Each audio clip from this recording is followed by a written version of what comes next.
And a very warm welcome. You're joining us here at Hyde Park on Derana 24. Sri Lanka has elected a new president, a new prime minister has been sworn in, and of course a new three-member cabinet is in place to run the country, to see the economy stabilize, as the party says. Of course, to discuss the new president's first few steps and how the recovery of the economy will be implemented as promised and as mandated by the people, we've invited to our studios to discuss the forward journey of the new president, Anura Kumara Dissanayake.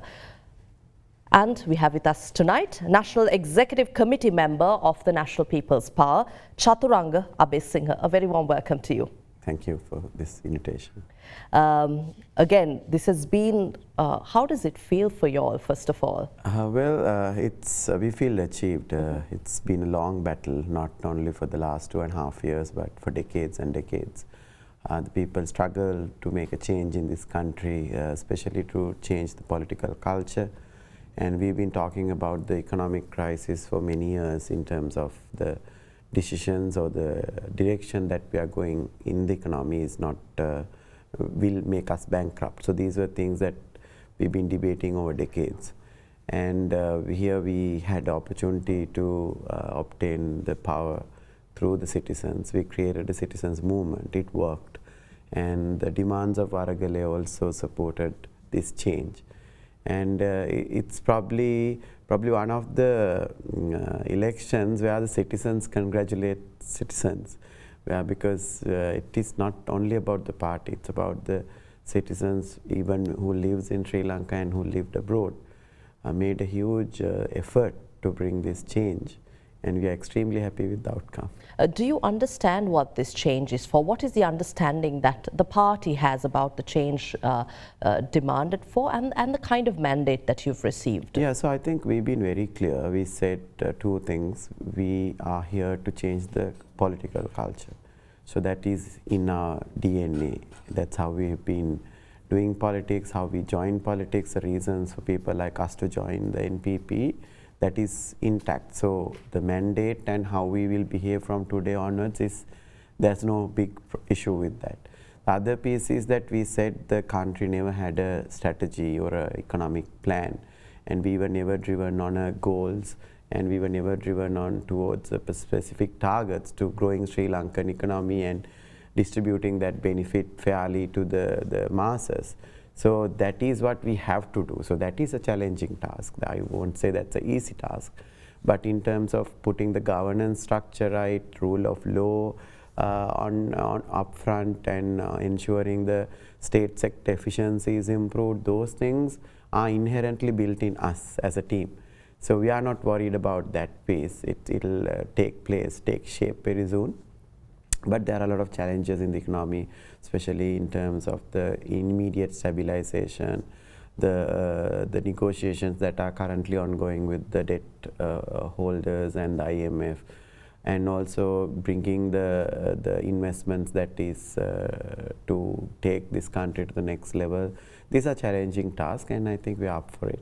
You mentioned as a team you have everything that's required to overcome these challenges. But before I talk about the team, I'd like to ask you again about this mandate. It's of course a historic, history-changing decision, a mandate given by the people. From 3%, you've risen to the ranks of becoming 42% to have a president of your party.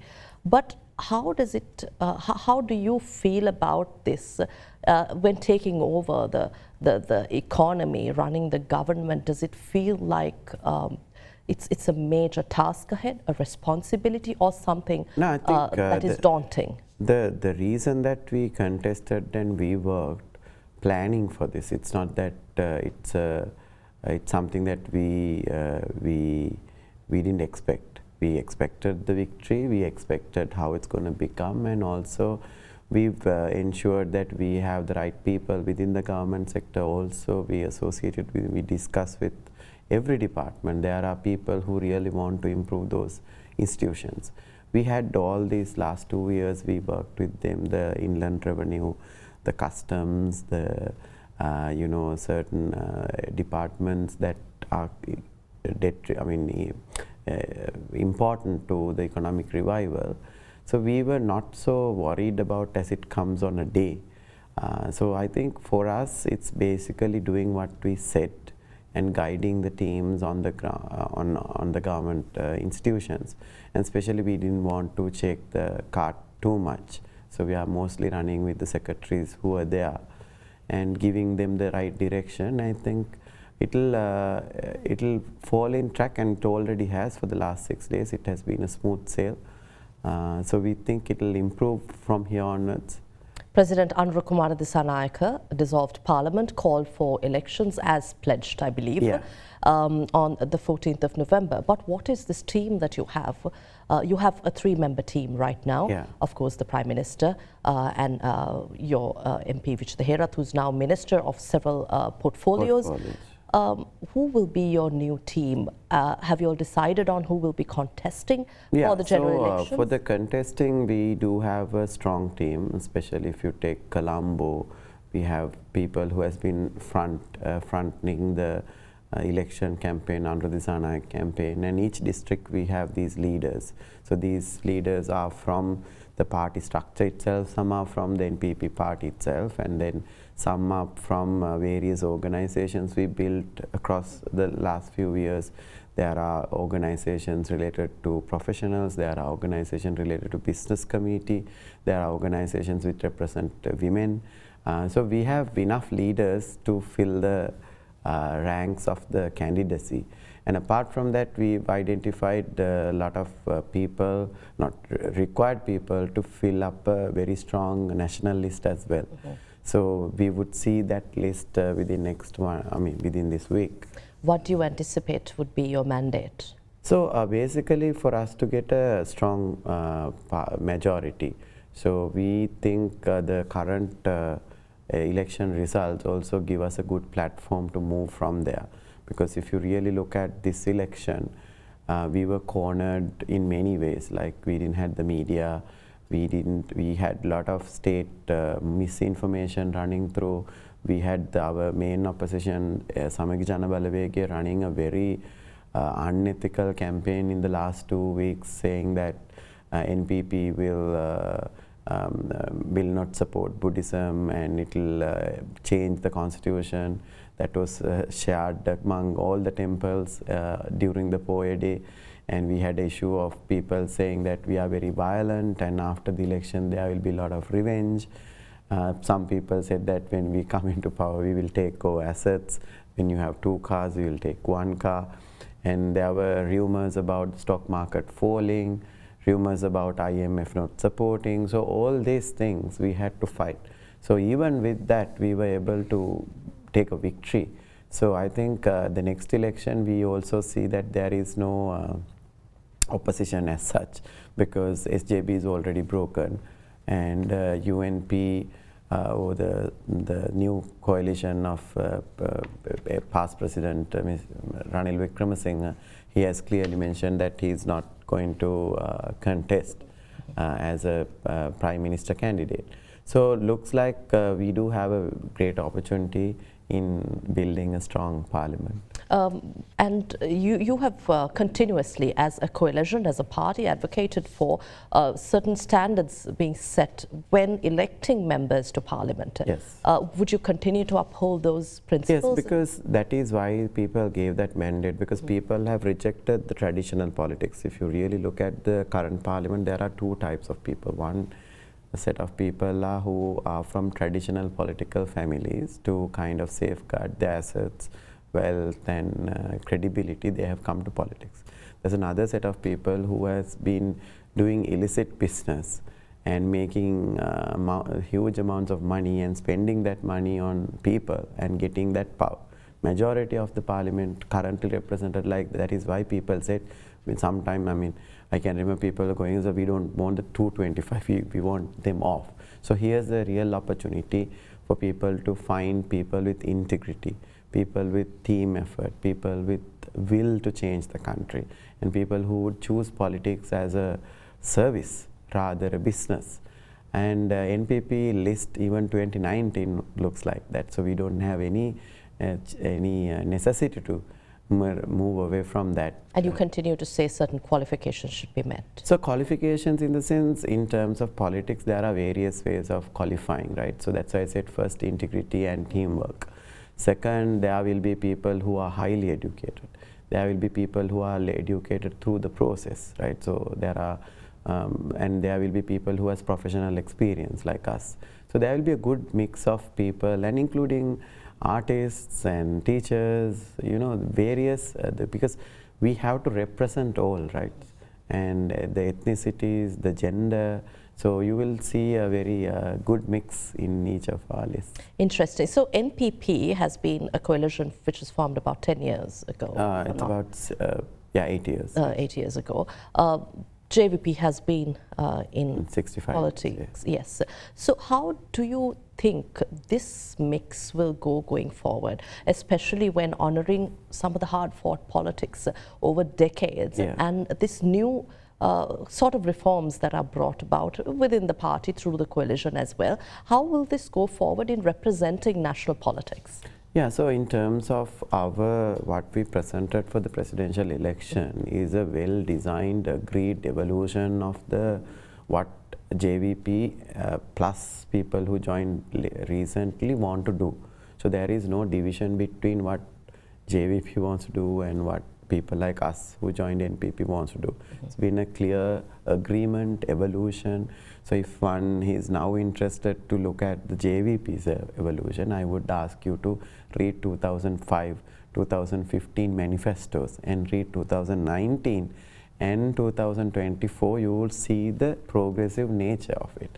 But the core remains. It's about equity, it's about justice, it's about economic growth, it's about fair distribution of wealth. So these core values are intact from long time.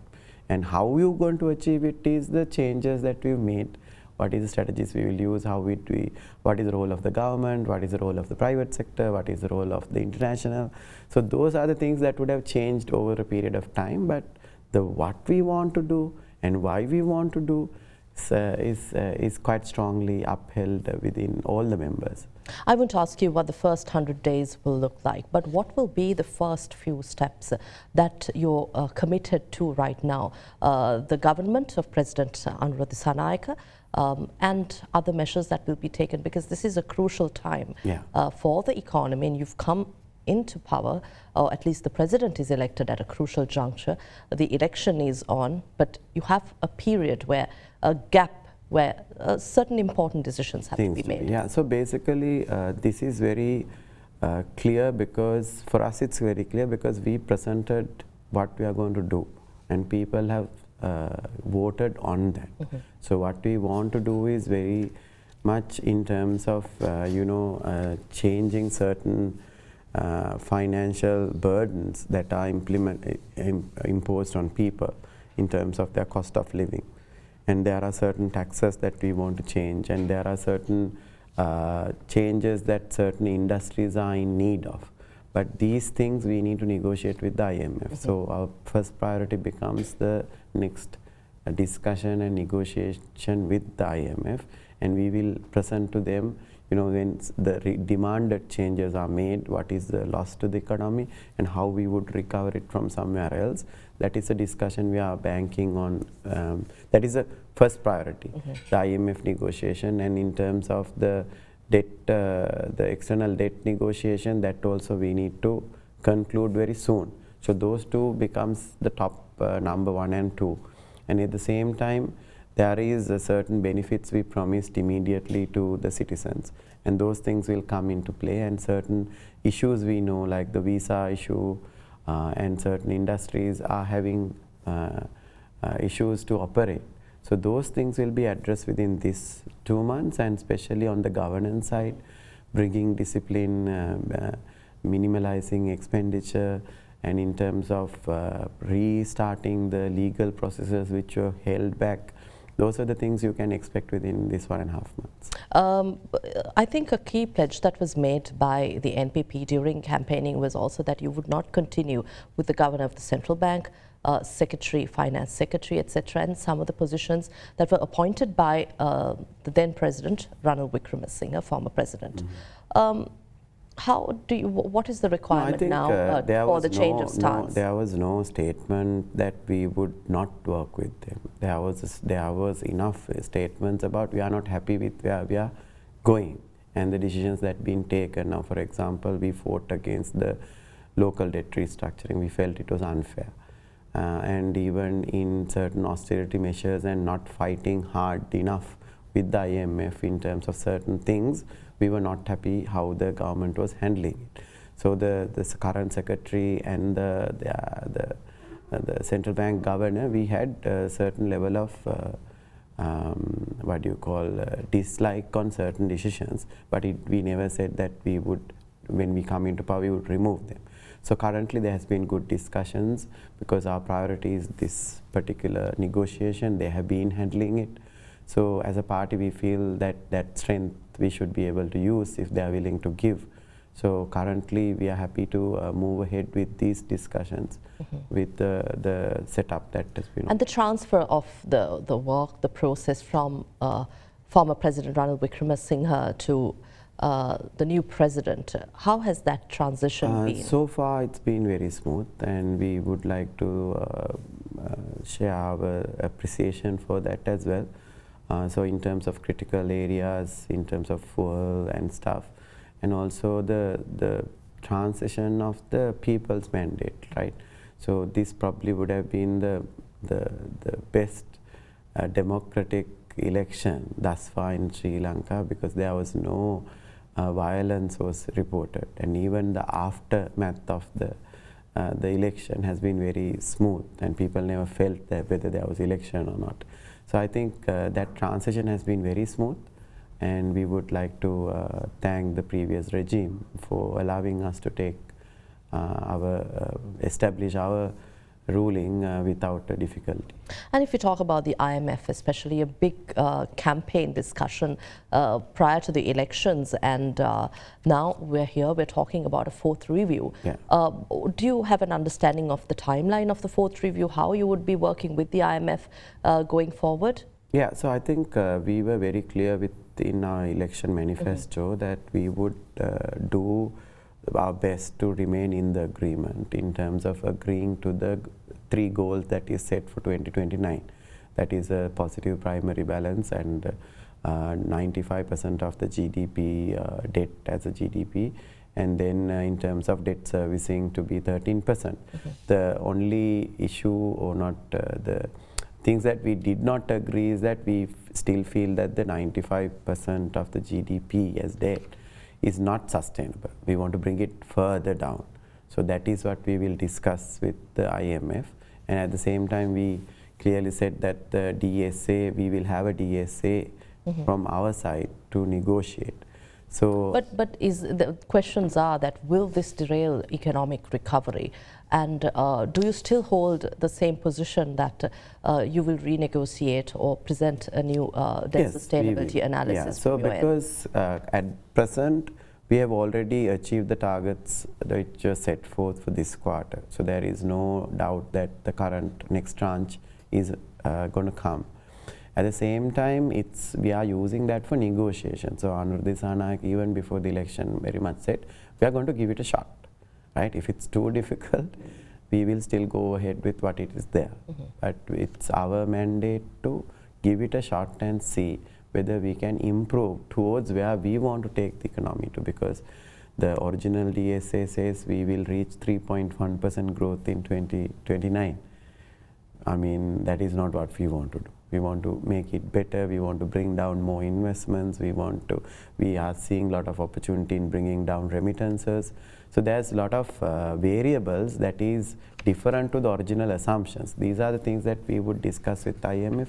There's a very clear positive signal from IMF, and we are very hopeful that we can have a good negotiation. As a party, as a new government also, how would you plan to restore economic stability through in an investor-friendly situation in Sri Lanka, especially in the run-up to the next election? Yeah, so I think even now I've already got about 250 million inquiries because people have been waiting for this change, because most of the people have moved away because of commission structures and difficulties in getting your project through. So just to remind the audience here, we've only received 22 billion for the last 40 years, right? And there has been a lot of opportunity in the country that it didn't go through due to two things. One is that we never had a national plan. What is our priority industries? Now, we have been very clear with NPP what are our priority industries. It's the IT, it's tourism, it's the marine, and it's agriculture transformation, and also certain infrastructure facilities. So yesterday also we opened up a bid for expanding the Sri Lankan airport. So we are very positive that these investments would come with a clear direction from the government and ensuring that is no hindrance in terms of taking their investment to the ground. So that will be ensured by MPP, and we are very keen on that. To add to that, as I mentioned, this period of up to the elections or post-election, but this period up to, until November 14th, what measures do you think will be taken, and what measures are in the pipeline to restore, as you say, there is no investor-friendly environment, there is no conducive environment. To build that during this period, will there be key measures taken, whether it's the Board of Investment or other investment agencies? And also you mentioned about the years or the long period of time that is taken to process these investments. Yeah. So these bottlenecks, it might be a tough task in reality, but how will this be approached? So it's basically the current approach is using the political establishment. We have 3 ministers and working strongly with the government structure currently we have. But if we are to make structural changes, we have to wait till the parliament is established, because you can't pass any law or tax reforms or benefits until the parliament is established. So currently the strategy is to give clear communication, meet people and give that confidence and ensure the lineup is clear as soon as we have the parliament on 21st of November to push the investments through. Well, we'll take a short break here at Hyde Park on Other Derana 24. We're in conversation with Chathuranga Abeysinghe, National Executive Committee member of the National People's Power, the coalition that brought or helped elect the new president, Anura Kumara Dissanayake.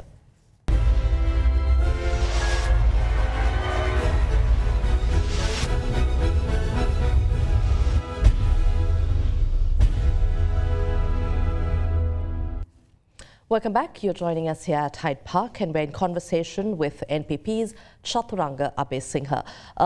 I think it's time we take a look at the kind of pledges that were given by the NPP in the run-up to the elections. You mentioned that some key decisions that will be taken is the reduction or doing away with value-added tax. Yeah. And you have a significant loss of revenues to the economy. A key indication, condition, if I may say, put forth by the IMF. How do you plan to offset this? I think you have given us several indications or explanations on this, but as you get more closer into how government is run and how Sri Lanka's situation is, has the stance changed, or are there alternative ways in which you will look at this? Even before we put it into the manifesto, we had a very deep conversation with the Inland Revenue and understood how this can be done. So basically, the tax benefits we are going to give is the VAT exemption for the essential items. If you can remember, there were 143 items which was zero tax in Sri Lanka, and then they were brought into VAT, and some were removed, some were still left over, which is impacting education, health and food. So when we remove that, we would lose about 55 billion to 60 billion tax income annually. That is the estimate given by the Inland Revenue. At the same time, we said that the pay threshold from 100,000, we will push it to 200,000. That is with a big strategy as well behind it, because that will induce consumption, which will in turn help the business as well. So these two together, we have to recover 120 billion rupees per annum. So for that, there are strategies in place how to get that 120 billion, which is going to miss. That is a conversation. What will be your target? So there are a few things, like for example, there's a leakage in customs and excise department, which we think it will be around 50 billion that we can recover. At the same time, there's unrecovered 1.1 trillion, which already 169 is now cleared to 169 billion is cleared that we can collect. From the 1.1 trillion Right. disputed taxes, right? And same time, we feel that the current GDP growth is also going to give us more than what we initially anticipated as a GDP growth. So these three things is what we will discuss with IMF and say, look, these are the ways that we will recover this. Therefore, we want to give these benefits to the people, and that is the negotiation we will have. How soon do you plan to start these negotiations? So negotiations will start probably 2 weeks from now. There have been indications to it, and that's a priority for the new president. And before the election, these negotiations will start. You have also mentioned that the wealthiest 10% will be taxed.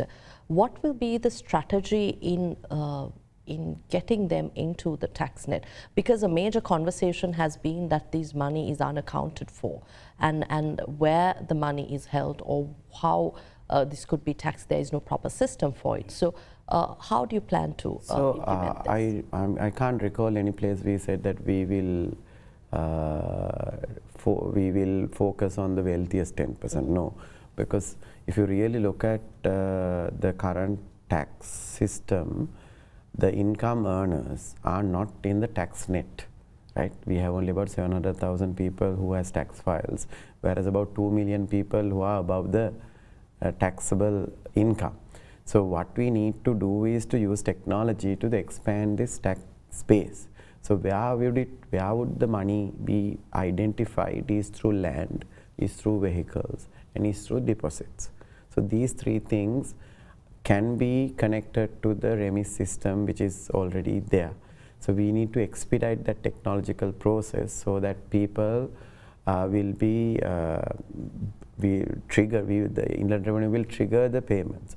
At the same time, income tax is not something you can force and get people to pay. So the government has to build trust, and the Inland Revenue officials have to be more customer friendly and ensure that it's not a burden, it's not a threat, it's not something that you force upon. At the same time, citizens also need to feel that the government is not spending their tax money unnecessarily. So we have been giving that indication from day one with the simplest sworn in celebration, not a celebration, but that's official event. And if we can show that confidence to the citizens, saying, look, your money, your tax money is at use, and that is going for education, that is going for health, and that is going for transportation, we feel there will be more and more willingness to declare the incomes and be part of the tax system. So two-pronged approach. It's not only about the technology and the forcing people to do it, but parallelly we need to build trust among the citizens. I think that has been very clearly accepted.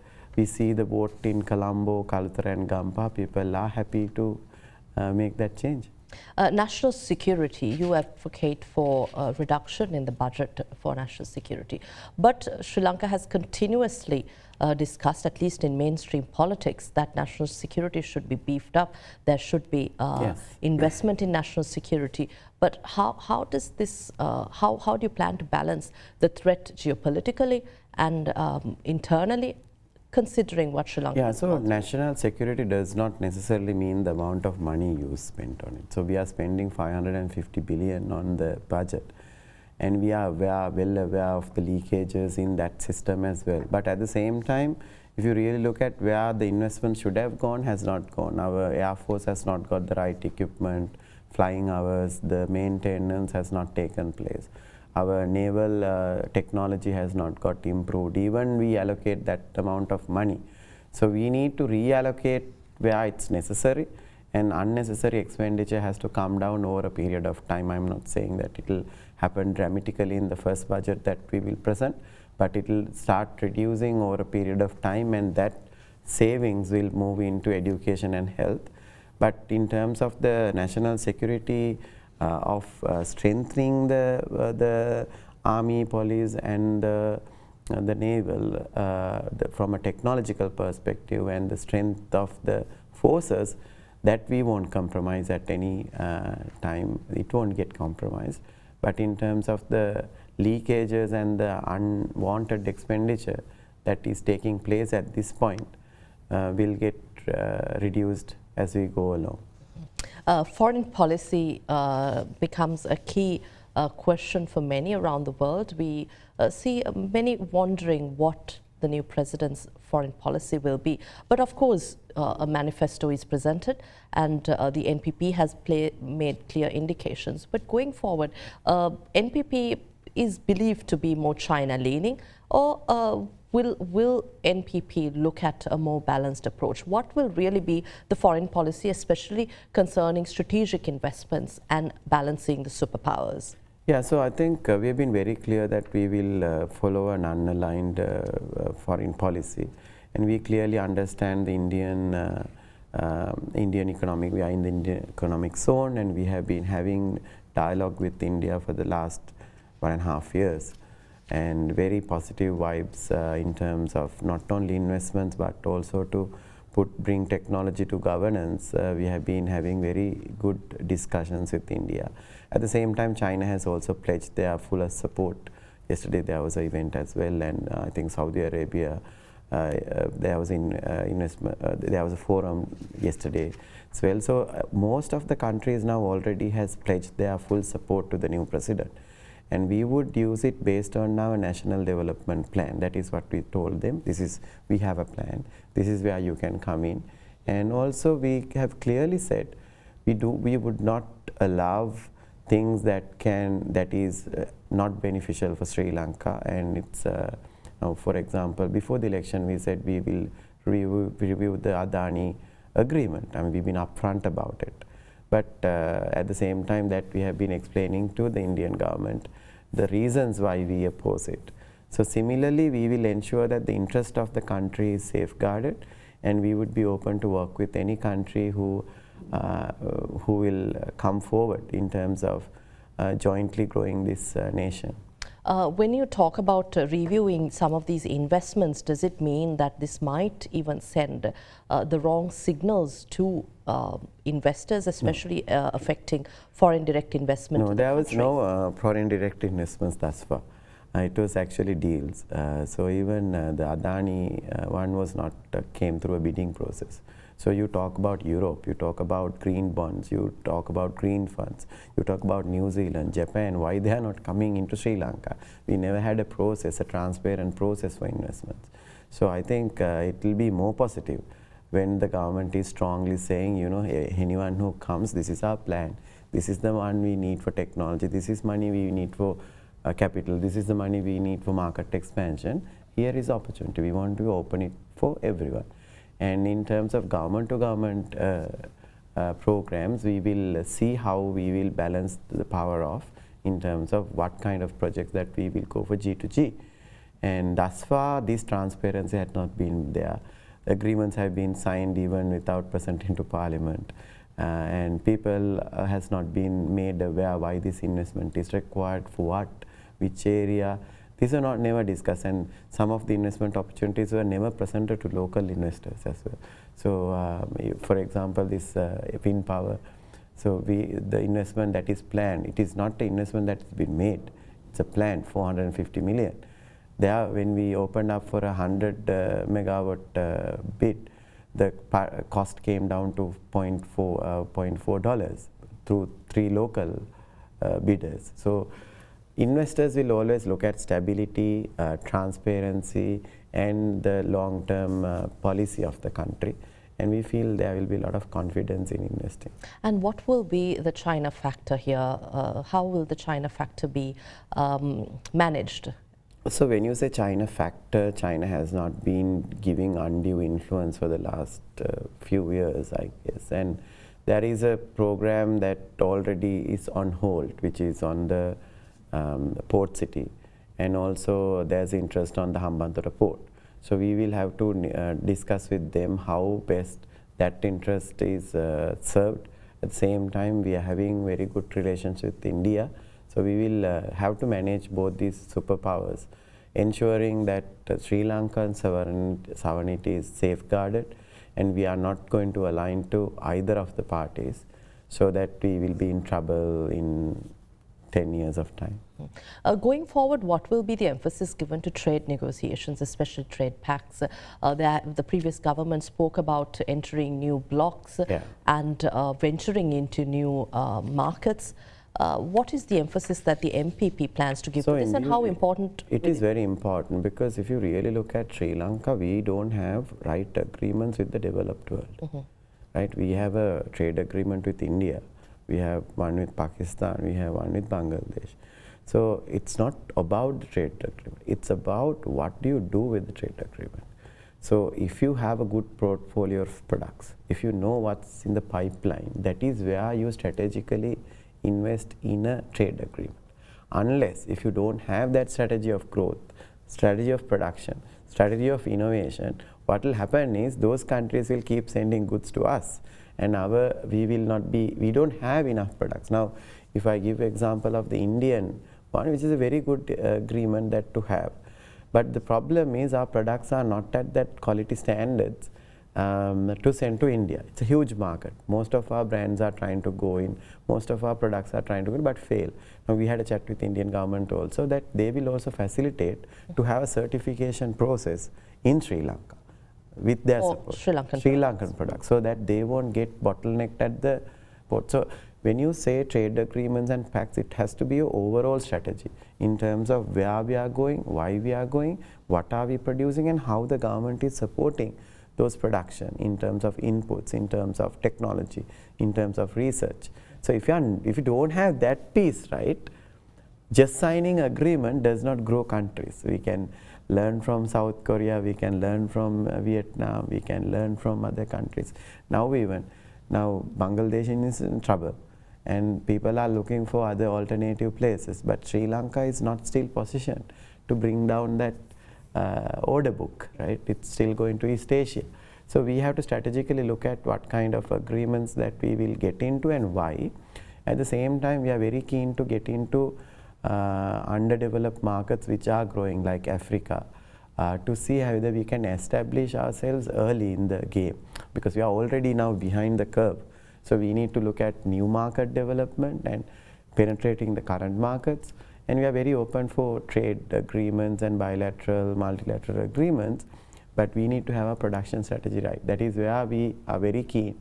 Within first few years, we will put our product portfolio right, and then go for agreements. How do you manage the private sector sentiment here, the countries, the local private sector sentiment? Yeah, I think local private sector has been hindered thus far, because local private sector never had a development bank to finance.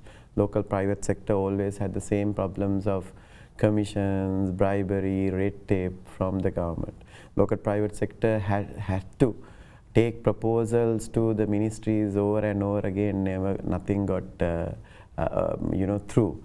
So the local private sector and the industries are the ones who supported NPP to come into power, and we feel the engine of the Sri Lankan growth will be the private sector, and state will be giving them support, unconditional support in terms of technology, low cost inputs, and also in terms of helping them to get into other markets. This has not happened thus far. So I think the local private sector is already energized, and we can see them that they will work very closely with the NPP government. NPP has spoken about tax exemptions, taxes that were granted, evasions allowed for certain investments. Do you plan to review this? So in terms of the historic ones, we would not, but in terms of going forward, we would be very much aware of what is impact on the national revenue, because even our GDP grows, if we are not getting that benefit to the treasury, it's a big problem. So in terms of giving benefits, it will be timely benefits, it will be time bound and not extended beyond a certain period. Some of these things have happened, so we can't go back and correct all those things. But when we are putting the new investment portfolio, we will be in par with other countries. We will not, better, right? So that is to induce investments, but we wouldn't worsen our situation of losing taxes. We had problems of parking our revenue outside, we all know that. But that needs to be built through trust, not through force. That our export companies are facilitated, they are given the right benefits, and they've been allowed to use their dollars when they want. So this trust has to be built, and that the parking of revenue, those things will go away. Also by implementing a transfer pricing mechanism, which is in line with the global requirements. I think we are very open for investments and private sector, and they are very open to discuss with us. We have been discussing for the last 1.5 years. What of the government sector, the state-owned enterprises restructuring process?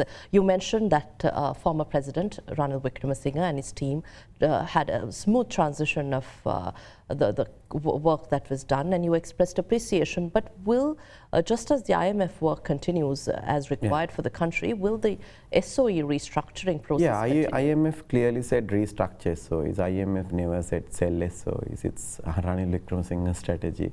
So we are very clear that the restructuring has to take place very fast. So it includes divestment, it includes restructuring of management, it includes restructuring of the organization. Those things we will focus, and we are very clear that we will not let go of the ownership of the state banks, telecommunication, energy and transportation. We would go for more private investments in expanding those areas whilst holding the current stake in the current entities. I am told we have only a couple of minutes, so one last question. I couldn't speak much about you yourself.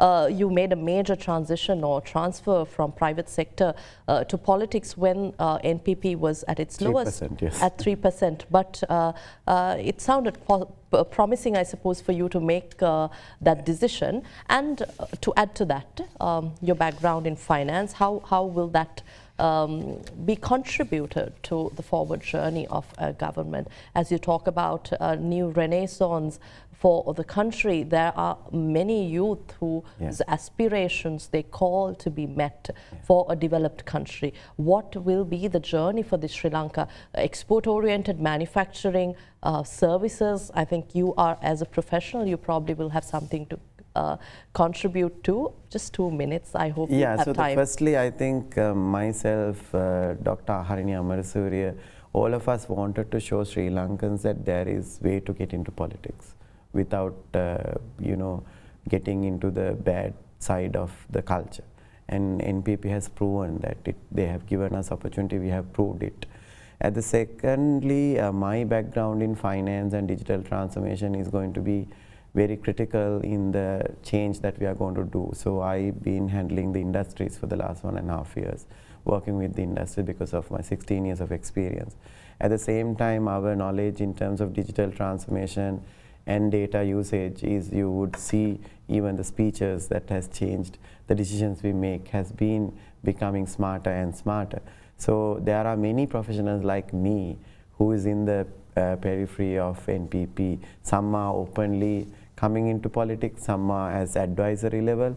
So I think the NPP structure and the platform is allowing everybody to join, and it has happened for the last 2 years. I think more and more things will happen, more and more people will join NPP as we go along, because the trust is built, the misinformation is being cleared out by this election itself.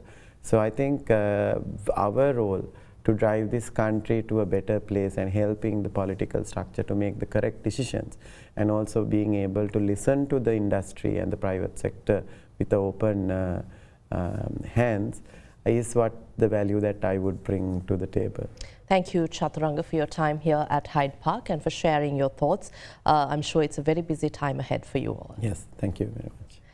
We were in conversation with the National Executive Committee member of the National People's Power, NPP, Chathuranga Abeysinghe, to discuss the new president, Anura Dissanayake, and his 3-member cabinet. There are few decisions that will be taken in the immediate post-election period running up to the general elections on the 14th of November and Sri Lanka's onward journey.